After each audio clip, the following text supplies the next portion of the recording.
آج ہم ایک ایسی فضا میں، ایسے ماحول میں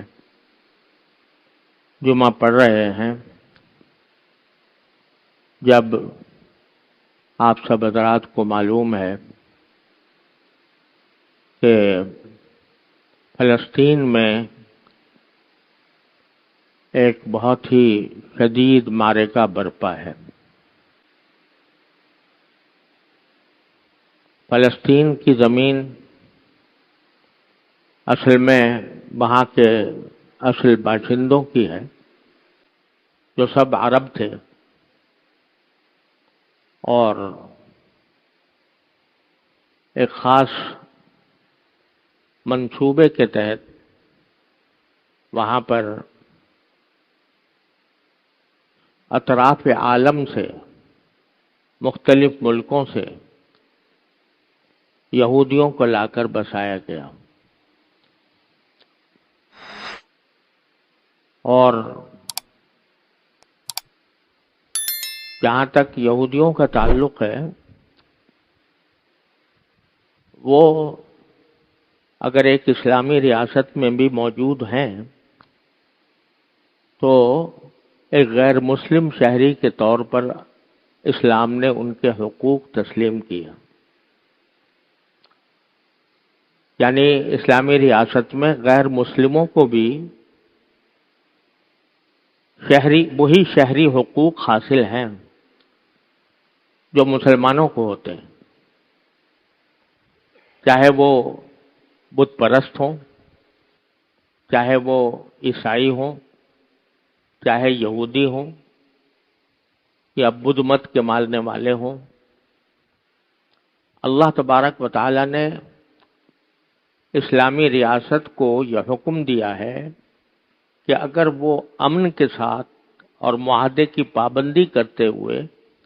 اسلامی ریاست میں رہتے ہیں تو انہیں نہ صرف یہ کہ چھیڑا نہیں جائے گا، ان پر حملے نہیں کیے جائیں گے، ان کی جان، مال، آبرو کا تحفظ کیا جائے گا، بلکہ ان کو اپنے مذہب کے مطابق عبادت کرنے کا بھی حق حاصل ہے۔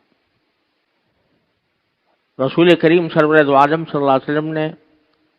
مدینہ منورہ میں جب تشریف لائے تو وہاں کے رہنے والے یہودیوں سے معاہدہ کیا تھا۔ لہذا کوئی یہودی اگر اسلامی ریاست کے ماتحت رہتا ہے تو اگر وہ کوئی فتنہ برپا نہیں کرتا، امن کے ساتھ رہتا ہے، ملکی قوانین کے مطابق زندگی گزارتا ہے، تو اسلام کو اس کے اوپر کوئی اعتراض نہیں ہوتا۔ لیکن ان یہودیوں کو اطراف عالم سے لا کر ایک خاص منصوبے کے تحت فلسطین میں جا کر بسایا گیا، اور وہاں سے اس کے اصل باشندوں کو وہاں سے دھکے دے دے کر نکالا گیا، اور یہودیوں کو لا کر پوری دنیا سے جمع کر کے آباد کیا گیا۔ یہ عام یہودی بات نہیں تھی، بلکہ اس کے پیچھے آپ نے لفظ سنا ہوگا صہیونیت، جسے انگریزی میں زائنزم کہتے ہیں۔ یہ ایک خاص نظریہ تھا اور ایک خاص منصوبہ تھا۔ وہ منصوبہ یہ تھا کہ یہودی ہی سارے دنیا پر حکمرانی کا حق رکھتے ہیں،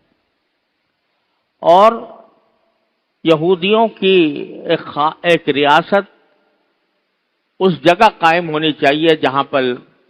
بیت المقدس واقع ہے، اور وہاں سے پھر یہ دوسرے قریبی ملکوں کے اوپر بھی حملہ آور ہو کر وہاں اپنی ریاست قائم کریں گے، ریاست کو توسیع کی جائے، ریاست کی توسیع کی جائے۔ چنانچہ پہلے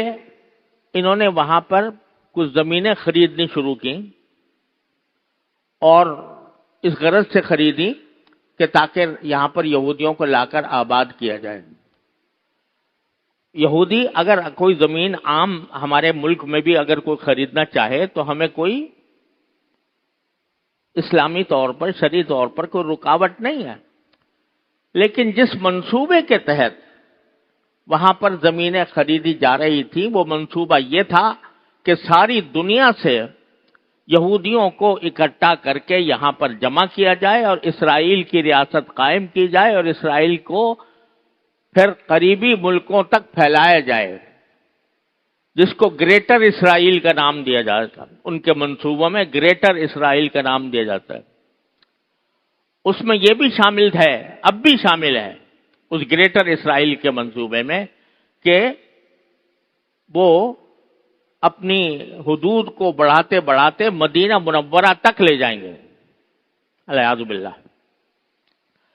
تو یہ بھی، اور بلکہ پھر اصل منصوبہ تو یہ ہے کہ پوری دنیا پر ہماری حکومت قائم ہو۔ لہذا جب اس وقت یہودی بہت بڑی بڑی تعداد میں نہیں تھے اور آ کر زمینیں خرید رہے تھے، تو ہمارے علماء نے ہندوستان کے اندر، یہ وقت ہے تقریباً 1940 کے آس پاس، تو اس وقت ہمارے علماء کرام نے یہ فتویٰ دیا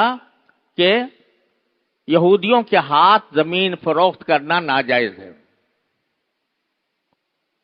یعنی وہاں کے مسلمانوں سے یہ کہا کہ تم اپنی زمینیں یہودیوں کو فروخت نہ کرو۔ سوال لوگوں نے یہ کیا کہ بھئی اسلامی حکم تو یہ ہے کہ اگر یہودی ہمارے ملک میں رہتا ہے، کہیں سے بھی آ کے آباد ہوتا ہے اور وہ خریدتا ہے زمین، تو شرعی اعتبار سے ویسے تو کوئی اس کے اوپر روک ٹوک نہیں ہے، لیکن حضرت حکیم الامت مولانا اشرف علی صاحب تھانوی رحمۃ اللہ علیہ نے امداد الفتاوی میں یہ فتویٰ دیا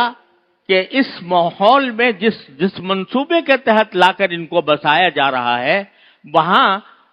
یہودیوں کے ہاتھ زمین فروخت کرنا ناجائز ہے۔ تو کیوں؟ اس لیے کہ وہ جانتے تھے کہ یہ منصوبہ در حقیقت صرف زمینیں خریدنے کی حد تک محدود نہیں رہے گا، جب ان کی آبادی ہوگی تو ان کا منصوبہ سامنے تھا۔ سلطان عبد الحمید جو آخری خلیفہ تھے عثمانی سلطنت کے، ترکی عثمانی سلطنت کے، ان کے پاس یہودیوں کا ایک بہت بڑا وفد آیا اور اس سے کہا کہ ہمیں آپ ہمیں وہاں فلسطین کے اندر کوئی بڑی جگہ الاٹ کر دیں تاکہ ہم وہاں پر جا کر رہیں۔ تو سلطان عبد الحمید نے کہا جب تک میں زندہ ہوں میں اس منصوبے کے تحت وہاں پر بستیاں قائم کرنے کی اجازت نہیں دے سکتا۔ مسلمانوں نے، علماء کرام نے، سیاسی رہنماؤں نے چونکہ اس منصوبے کو بھانپ لیا تھا، اس لیے انہوں نے اس سے منع کیا۔ آج بھی دیکھو کشمیر کے اندر یہ تحریک چل رہی ہے، کشمیر کے اندر دوسرے علاقوں سے ہندوؤں کو لا کر آباد کیا جا رہا ہے، اور کشمیری علاقے میں چاہتے ہیں کہ مسلمانوں کی جو اکثریت ہے اس اکثریت کو اقلیت میں تبدیل کرنے کے لیے وہاں پر دوسرے علاقوں سے ہندو لا کر آباد کیے جائیں۔ تو اس وقت ہم نے بھی فتویٰ دیا، میں نے بھی فتویٰ دیا، اور وہ شائع ہوا پورے کشمیر کے اندر کہ مسلمانوں کے لیے جائز نہیں ہے کہ وہ اپنی زمینیں ہندوؤں کو فروخت کریں جو دوسرے علاقے سے آ کر آباد ہو رہے ہیں۔ کیوں؟ اس لیے کہ اس کا مقصد اکثریت کو اقلیت بنانا اور اقلیت کو اکثریت میں تبدیل کرنا ہے۔ یہ منصوبہ جو ہے یہ شرعی اعتبار سے ہم نے کہا کہ لوگوں کے لیے جائز نہیں ہے کہ وہاں پر زمینیں بیچیں یہودیوں کو، ہندوؤں کو۔ وہ فتویٰ بڑے پیمانے پر وہاں پر شائع ہوا اور الحمدللہ اس کا اثر بھی ہوا۔ بہرحال اسرائیل نے پہلے تو زمینیں خریدنے کا سلسلہ شروع کیا، اور افسوس ہے کہ بعض لوگوں نے اپنے ذاتی مفاد کی خاطر جب دیکھا کہ یہ بڑی بڑی قیمتیں دے کر خرید رہے ہیں تو لوگوں نے زمینیں بیچی ان کے ہاتھ۔ جب ان کی ایک اچھی بڑی تعداد وہاں پر ہو گئی تو پھر رفتہ رفتہ انہوں نے جارحیت کے ساتھ لوگوں کو ان کی آبادیوں سے نکالنا شروع کیا، اور پھر برطانیہ ان کے پشت پر آ گیا اور اس نے بالفور کا مشہور اعلان کر کے اسرائیل کی حکومت کو تسلیم کر لیا۔ یہ بھی آج سے 75 سال پہلے کا واقعہ ہے،